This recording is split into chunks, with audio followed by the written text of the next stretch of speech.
आइए शुरू करते हैं। Question number 61। छंद शास्त्र ग्रंथ के रचयिता है। ऑप्शन है क्षेमेंद्र, वेदव्यास, पिंगल, वाल्मीकि। क्वेश्चन नंबर 61 में सही उत्तर हो जाएगा ऑप्शन नंबर 3, आचार्य पिंगल। अगला प्रश्न है, भारतीय काव्य शास्त्र में अनुकरण शब्द का सर्वप्रथम प्रयोग मिलता है।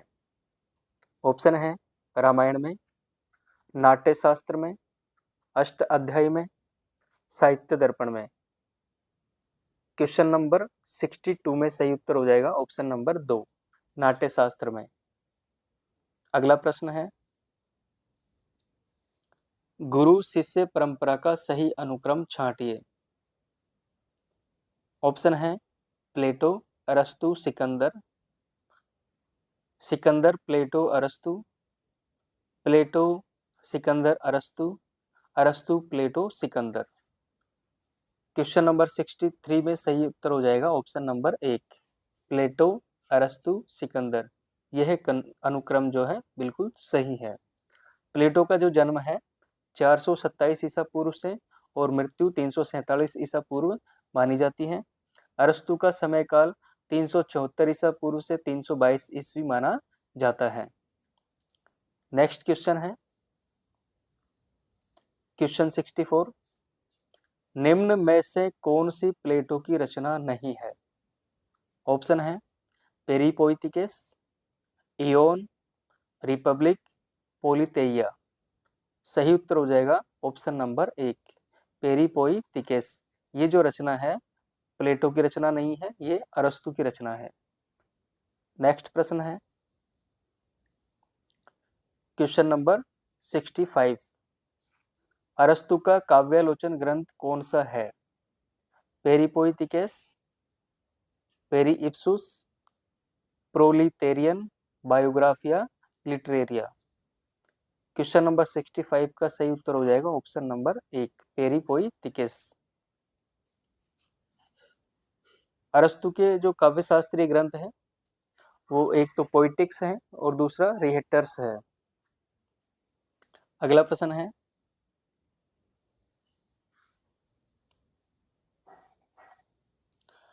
ट्रेजेडी का लेखक हमारे विवेक को नष्ट कर हमारी वासनाओं को जागृत करता है, उनका पोषण करता है। अतः काव्य का सत्य वास्तविक सत्य नहीं होता। यह कथन है। ऑप्शन है अरस्तु का, कोलरिज का, प्लेटो का या लॉन्जाइनस का। क्वेश्चन नंबर 66 में सही उत्तर हो जाएगा ऑप्शन नंबर 3, ये कथन प्लेटो का है। अगला प्रश्न है क्वेश्चन नंबर 67। अरस्तु के अनुकरण सिद्धांत में अनुकरण का आशय है। ऑप्शन है प्रकृति की नकल, पुनःसर्जन, नकल, वस्तुपरक अंकन। क्वेश्चन नंबर 67 में सही उत्तर हो जाएगा ऑप्शन नंबर 2, पुनःसर्जन। नेक्स्ट क्वेश्चन है, काव्य को प्रकृति की अनुकृति किसने माना है। ऑप्शन है अरस्तु, प्लेटो, इलियट, वर्ड्सवर्थ। क्वेश्चन नंबर 68 में सही उत्तर हो जाएगा ऑप्शन नंबर 1, अरस्तु। काव्य को प्रकृति की अनुकृति अरस्तु ने माना है। क्वेश्चन नंबर 69 है, चित्रकार अथवा किसी अन्य कलाकार की ही तरह कवि भी अनुकरता है। कथन है। ये कथन किसका है बताना है। ऑप्शन है रिचर्ड्स, प्लेटो, अरस्तु, इलियट। 69 में सही उत्तर हो जाएगा ऑप्शन नंबर 3, यह कथन अरस्तु का है। अगला प्रश्न है, निम्नलिखित दार्शनिकों के विचारों में से कौन सा विचार असंगत है। दार्शनिक का नाम दिया गया है और फिर विचार दिया गया है, असंगत को यहाँ पर अलग करना है, वही हमारा उत्तर होगा। ऑप्शन है प्लेटो का कथन बौद्धिक आनंद को स्वीकार किया है, ऐन्द्रिक को नहीं। दूसरा ऑप्शन है जो अरस्तु का कथन है, प्राकृतिक पदार्थ परमात्मा द्वारा उद्भूत है।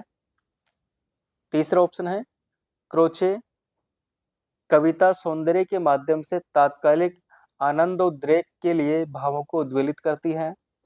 ऑप्शन 4 लॉन्जाइनस साहित्य का संबंध तर्क से नहीं कल्पना द्वारा पाठक को अभिभूत करता है। तो हमें असंगत ढूंढना है, तो क्वेश्चन नंबर 70 में सही उत्तर हो जाएगा ऑप्शन नंबर 3। अगला प्रश्न है, अरस्तु के अनुकरण सिद्धांत में किसकी उपेक्षा मिलती है? ऑप्शन है कल्पना की, कवि की अंतःचेतना की, कवि कर्म की, कवि कौशल की। क्वेश्चन नंबर 671 में सही उत्तर हो जाएगा ऑप्शन नंबर 2 कवि की अंतःचेतना की। यहाँ जो अरस्तु का अनुकरण का सिद्धांत है उसकी सबसे बड़ी जो कमजोरी है या उसकी जो आलोचना है वो यही है कि अरस्तु ने कवि की अंतःचेतना को बिल्कुल भी महत्व नहीं दिया। नेक्स्ट प्रश्न है क्वेश्चन नंबर 72। I.A. रिचर्ड्स की पुस्तक प्रैक्टिकल क्रिटिसिज्म में अर्थ का कौन सा प्रकार नहीं है? ऑप्शन है वाच्यार्थ, भाव, अभिप्राय, कला। सही उत्तर हो जाएगा क्वेश्चन नंबर 72 में ऑप्शन नंबर 4 कला। अगला प्रश्न है, T.S. इलियट ने अवैयक्तिक काव्य सिद्धांत का प्रतिपादन अपने कौन से निबंध में किया है? क्वेश्चन है T.S. इलियट ने अवैयक्तिक काव्य सिद्धांत का प्रतिपादन अपने कौन से निबंध में किया है? ऑप्शन है tradition and individual talent, the sacred would, abstract criticism, the perfect critic. सही उत्तर हो जाएगा क्वेश्चन नंबर 73 में option number 1 tradition and individual talent. Next question है, T.S. इलियट ने काव्य में कवि व्यक्तित्व के स्थान पर स्थापित किया है? ऑप्शन है परंपरा और इतिहास बोध को, कल्पना को, अलंकार युक्त बिंबों को, प्रौढ़ भाषा को। सही उत्तर हो जाएगा ऑप्शन नंबर 1 परंपरा और इतिहास बोध को। नेक्स्ट क्वेश्चन है, वर्ड्सवर्थ ने काव्य का प्रतिपाद्य माना है? ऑप्शन है जनसाधारण का जनजीवन और प्रकृति को, पौराणिक कथा और ज्ञान को, नायक के चरित्र निर्माण को, या ऐतिहासिक आख्यान को। क्वेश्चन नंबर 75 का सही उत्तर हो जाएगा ऑप्शन नंबर 1 वर्ड्सवर्थ ने काव्य का प्रतिपादन जनसाधारण का जनजीवन और प्रकृति को माना है। अगला प्रश्न है, कल्पना मानव मस्तिष्क की बिंब विधायिनी शक्ति है, यह कथन किसका है? ऑप्शन है क्रोचे, इलियट, वर्ड्सवर्थ या कोलरिज। क्वेश्चन नंबर 76 में सही उत्तर हो जाएगा ऑप्शन नंबर 4 ये जो है कोलरिज का कथन है। अगला प्रश्न है क्वेश्चन नंबर 77 क्रोचे के अभिव्यंजना के 4 स्तरों में से कौन सा स्तर असंगत है? ऑप्शन है विचार, अंतः संस्कार, अभिव्यंजना, अनुषांगिक आनंद। सही उत्तर हो जाएगा ऑप्शन नंबर 1 विचार। क्रोचे के अभिव्यंजना सिद्धांत के 4 स्तर माने गए हैं, उसमें से विचार जो है स्तर 4 स्तरों में से विचार नहीं है। इसके जो 4 स्तर हैं वो है अंतः संस्कार अथवा आत्म संवेदन, दूसरा जो है वो है अभिव्यंजना, तीसरा आनुषंगिक आनंद, और चौथा अभिव्यक्ति। इस प्रकार जो विचार हैं वो इसका उत्तर नहीं होगा, असंगत हो जाएगा, इसलिए यही उत्तर इसका होगा। अगला प्रश्न है, लोन्जाइनस के अनुसार इनमें से कौन सा शैलीगत दोष नहीं है? ऑप्शन है वालेयता, वागाडंबर, भावाडंबर, विपर्यय। क्वेश्चन नंबर 78 में सही उत्तर हो जाएगा ऑप्शन नंबर 4, विपर्यय। अगला प्रश्न है, मार्क्सवादी चिंतन की परंपरा में कौन सा समीक्षक नहीं है? ऑप्शन है लेनिन, गोर्की, कोडवेल, लोरेंस। सही उत्तर हो जाएगा ऑप्शन नंबर 4, लोरेंस। अगला प्रश्न है, संरचनावाद का जनक माना जाता है? ऑप्शन है प्लेटो, सास्यूर, अरस्तु, लेवी स्ट्रास। सही उत्तर हो जाएगा ऑप्शन नंबर 2, सास्यूर। संरचनावाद का जनक सास्यूर को माना जाता है। अगला प्रश्न है, निम्नलिखित में से कौन मार्क्सवादी आलोचक है? ऑप्शन है doctor Nagendra, doctor Hazari Prasad Dwivedi, doctor Ramvilas Sharma या आचार्य रामचंद्र शुक्ल। मार्क्सवादी आलोचक यहाँ पे बताना है, तो सही उत्तर हो जाएगा option number 3, doctor Ramvilas Sharma. मार्क्सवादी आलोचक हैं रामविलास शर्मा। रामविलास शर्मा के अलावा मार्क्सवादी आलोचक हैं शिवदान सिंह चौहान भी हैं, प्रकाश चंद्र गुप्त हैं, अमृत राय हैं, डॉक्टर नामवर सिंह हैं। इनको मार्क्सवादी आलोचक जो है जाने जाते हैं। अगला प्रश्न है, शैली वैज्ञानिक आलोचना पद्धति कथ्य के बजाय किस पक्ष पर बल देती है? ऑप्शन है अलंकारिता पर, भाव या रस पर, छंद योजना पर, रूप या शिल्प पर। सही उत्तर हो जाएगा ऑप्शन नंबर 4, रूप या शिल्प पर। यानी शैली वैज्ञानिक आलोचना जो पद्धति है वह रूप या शिल्प पर ज्यादा बल देती है। अगला प्रश्न है, देरिदा लेखन को किसका स्रोत मानते हैं? ऑप्शन है दर्शन का, ज्ञान का, भावों का या तमाम सांस्कृतिक कर्म का। 83 में सही उत्तर हो जाएगा ऑप्शन नंबर 4, तमाम सांस्कृतिक कर्म का। देरिदा जो है लेखन को तमाम सांस्कृतिक कर्म का स्रोत मानते हैं। अगला प्रश्न है, निम्न में से कौन उत्तर आधुनिकतावादी चिंतक नहीं है? ऑप्शन है F.R. लिविस, फ्रांसुस लियातोर, बोद्रिया या फ्रेडरिक जेम्सन। 84 में सही उत्तर हो जाएगा ऑप्शन नंबर 1, F.R. लिविस। अगला प्रश्न है, उत्तर आधुनिकता की संकल्पना हिंदी की किस कहानी में मिलती है? ऑप्शन है उदय प्रकाश की कहानी वारिन हेस्टिंग्स का सांड, जयशंकर प्रसाद की कहानी ममता, प्रेमचंद की कहानी कफन या जैनेंद्र की कहानी एक गौ। इस प्रश्न का सही उत्तर हो जाएगा ऑप्शन नंबर 1, उदय प्रकाश की कहानी वारिन हेस्टिंग्स का सांड। इस कहानी के अंदर उत्तर आधुनिकता की संकल्पना मिलती है जो हिंदी की पहली कहानी है। अगला प्रश्न है, पृथ्वीराज रासो को प्रामाणिक रचना मानने वाले विद्वान हैं? ऑप्शन है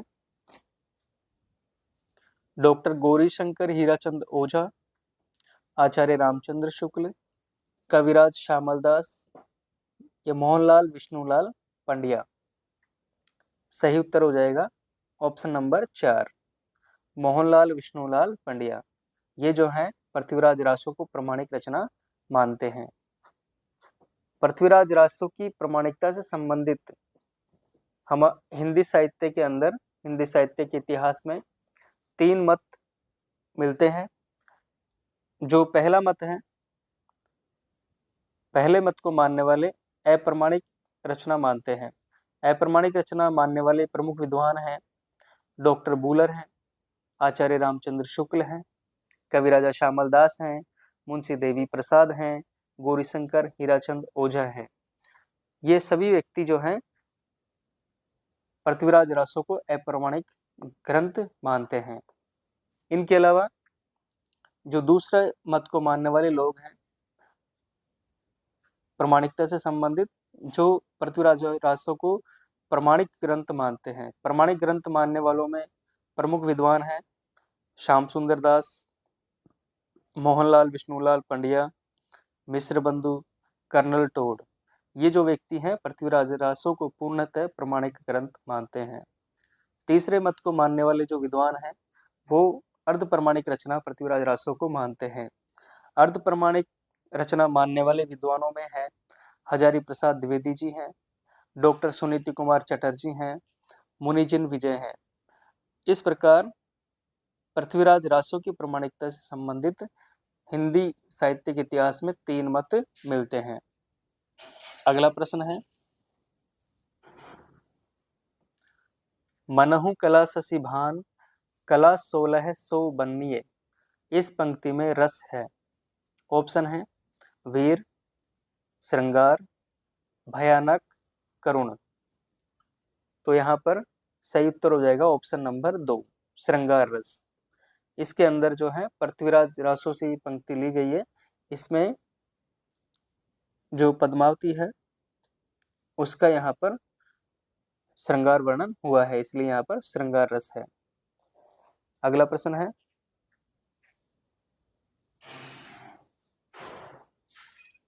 पृथ्वीराज रासो में कितने समय हैं? ऑप्शन है 59, 69, 79 या 89। सही उत्तर हो जाएगा ऑप्शन नंबर 2, 69। अगला प्रश्न है, कबीर को वाणी का डायरेक्टर किसने कहा है? ऑप्शन है महावीर प्रसाद द्विवेदी, आचार्य रामचंद्र शुक्ल, हजारी प्रसाद द्विवेदी या डॉक्टर नगेंद्र। इस प्रश्न का सही उत्तर हो जाएगा ऑप्शन नंबर 3, हजारी प्रसाद द्विवेदी। इन्होंने जो है कबीर को वाणी का डायरेक्टर कहा है। अगला प्रश्न है, कबीर का हठयोग किस साहित्य से प्रभावित है? ऑप्शन है सिद्ध एवं नाथ साहित्य, जैन साहित्य, सूफी साहित्य, अपभ्रंश साहित्य। क्वेश्चन नंबर 90 में सही उत्तर हो जाएगा ऑप्शन नंबर 1, सिद्ध एवं नाथ साहित्य। कबीर का हठयोग सिद्ध एवं नाथ साहित्य से प्रभावित है। आचार्य रामचंद्र शुक्ल ने अपने ग्रंथ में कहा है कि कबीरदास जी ने जो ज्ञान मार्ग की बातें हैं, माया, जीव, ब्रह्मा, ये सब जो है इन्होंने हिंदू शास्त्रों से या हिंदू साधु संतों से ग्रहण किया है। जो अहिंसा का तत्व है, अहिंसा के तत्व को कबीरदास जी ने वैष्णव संप्रदाय से ग्रहण किया है, और जो प्रेम तत्व है वह कबीरदास ने सूफियों के सत्संग से ग्रहण किया है। अगला प्रश्न है, विरह भुवंगम तन बसे, मंत्र न लागे कोई, राम वियोगी ना जीवे, जीवे तो बोरा होई। कबीर के इस पद में कौन सा अलंकार है? ऑप्शन है उपमा, उत्प्रेक्षा, विभावना, रूपक। 91 क्वेश्चन में सही उत्तर हो जाएगा ऑप्शन नंबर 4, इसमें रूपक अलंकार है। अगला प्रश्न है, कस्तूरी कुंडल बसे, मृग ढूंढे वनमाही, ऐसे घटी घटी राम है, दुनिया देखे नाही। प्रस्तुत पद में है ऑप्शन है भावात्मक रहस्यवाद, शुद्धाद्वैतवाद, अद्वैतवाद, इनमें से कोई नहीं। सही उत्तर हो जाएगा ऑप्शन नंबर 3, अद्वैतवाद। इस पद में जो है अद्वैतवाद की भावना प्रतिपादित हुई है। अगला प्रश्न है, मीराबाई की उपासना किस भाव की थी? ऑप्शन है सख्य भाव, दास्य भाव, वात्सल्य भाव या माधुर्य भाव। सही उत्तर हो जाएगा ऑप्शन नंबर 4, माधुर्य भाव। मीराबाई की उपासना माधुर्य भाव की मानी जाती है। सूरदास की जो उपासना है वह सख्य भाव की मानी जाती है और तुलसीदास की जो उपासना है वह दास्य भाव की मानी जाती है। अगला प्रश्न है, जहां बैठावे तित ही बैठूं, बेचे तो बिक जाऊं। इस पंक्ति में मीरा का व्यक्त भाव है। ऑप्शन है उत्साह, हर्ष, समर्पण, क्षोभ। सही उत्तर हो जाएगा ऑप्शन नंबर 3, समर्पण। इन पंक्तियों में जो है मीराबाई का समर्पण भाव व्यक्त हुआ है। अगला प्रश्न है,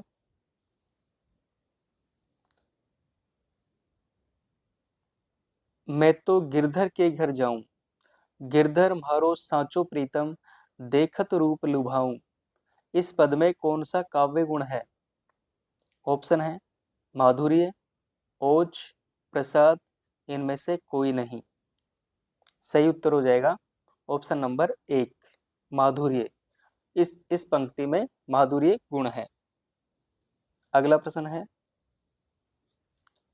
भ्रमर गीत प्रसंग का प्रतिपाद्य है। ऑप्शन है वात्सल्य रस का चित्रण, गोपियों का विरह वर्णन, सगुण भक्ति की महिमा व निर्गुण का खंडन या कृष्ण की भक्ति। सही उत्तर हो जाएगा ऑप्शन नंबर 3। भ्रमर गीत का जो प्रसंग है उसका प्रमुख प्रतिपाद्य, जो उसका प्रमुख विषय है वह है सगुण भक्ति की तो महिमा और निर्गुण भक्ति का खंडन। अगला प्रश्न है, भ्रमर गीत सूरसागर के भीतर का एक सार रत्न है, यह कथन किसका है? ऑप्शन है आचार्य हजारी प्रसाद द्विवेदी, आचार्य नंद दुलारे वाजपेयी, आचार्य रामचंद्र शुक्ल, ये डॉक्टर नगेंद्र। सही उत्तर हो जाएगा ऑप्शन नंबर 3, आचार्य रामचंद्र शुक्ल। ये कथन जो है भ्रमर गीत सूरसागर के भीतर का एक सार रत्न है, ये कथन आचार्य रामचंद्र शुक्ल जी का है। अगला प्रश्न है, सुफलक सुत, सुफलक सुत का अर्थ है। ऑप्शन है उद्धव, कृष्ण, अक्रूर, नंद। सही उत्तर हो जाएगा ऑप्शन नंबर 3, अक्रूर। अगला प्रश्न है, काहे को गोपीनाथ कहावत, इस पंक्ति में व्यक्त भाव है। ऑप्शन है क्षोभ, उत्सुकता, समर्पण, उपालंब।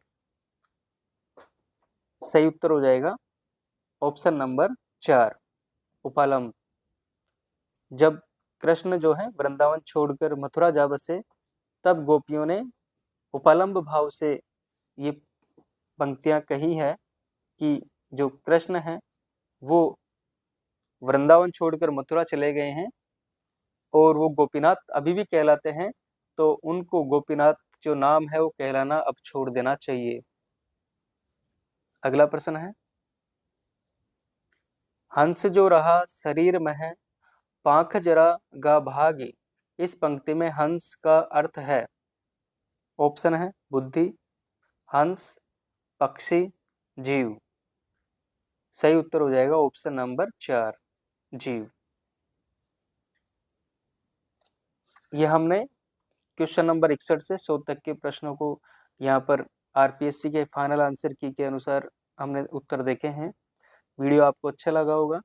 वीडियो अच्छा लगा हो तो लाइक करें, चैनल को सब्सक्राइब करें, वीडियो आपने अंत तक देखा, इसके लिए आपको बहुत बहुत धन्यवाद।